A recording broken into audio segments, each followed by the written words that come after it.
Okay, we're going to be reviewing Valerian and the City of a Thousand Planets. It's directed by Luc Besson and stars Dane DeHaan and Cara Delevingne. Let's talk movies.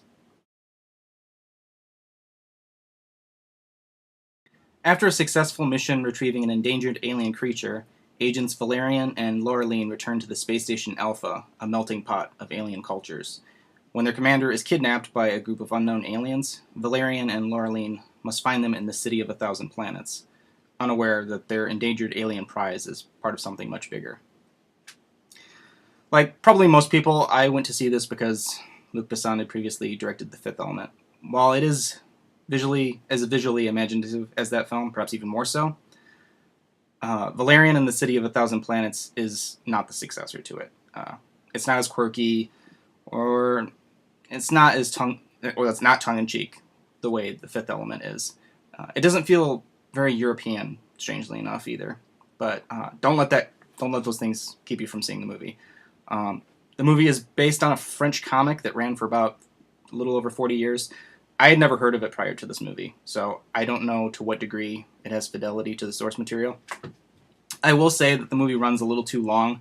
There's a mini adventure within the main adventure that, while very entertaining, it could have been cut from the script without much harm to the plot.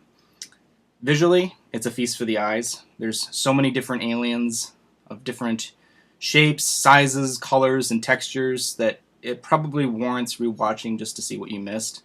The special effects are outstanding, with one or two minor hiccups. I didn't think the character Bubble was always rendered realistically, but it's not enough of a problem to take you out of the movie. Definitely see this one in the theater because the visuals are the strongest element in this movie, and you want to see them in the best way possible. Dane DeHaan and Cara Delevingne have good on-screen chemistry, even though they look like they should be siblings. Apparently, Valerian comes from the Eddie Van Halen school of relationships where you date people that look just like you. There's some moments where they deliver lines and it's like, she has this one line talking about love and it just sounds so trite and naive. I don't know if it's her delivery of the line or it's, the fault of the writer.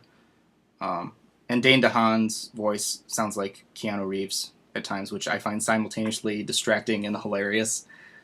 Those quibbles aside, they look good in their roles, and they pull off the action scenes.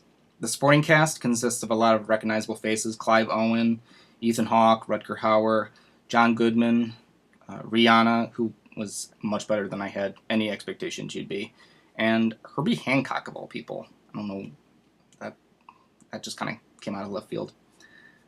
When the trailer originally came out, I had no desire to see this. It didn't look interesting to me. What hooked me in was the prospect of Luc Besson directing another big science fiction picture that was good.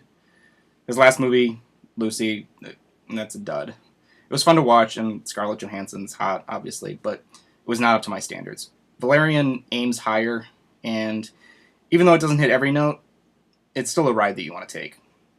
I'm curious to see how well this movie does. I know Luc Besson has already started writing 2 sequels, but I'm not sure that American audiences are going to gravitate to it, since it doesn't have a pre-established fan base in the US. It'll all come down to how it does in Europe and Asia, which is pretty much how the industry works now anyway. So, Valerian and the City of a Thousand Planets. Not the best movie of the summer, but if you like space opera or The Fifth Element, which is very different from this, then this is the one to see. And thanks for watching. Ah, yes!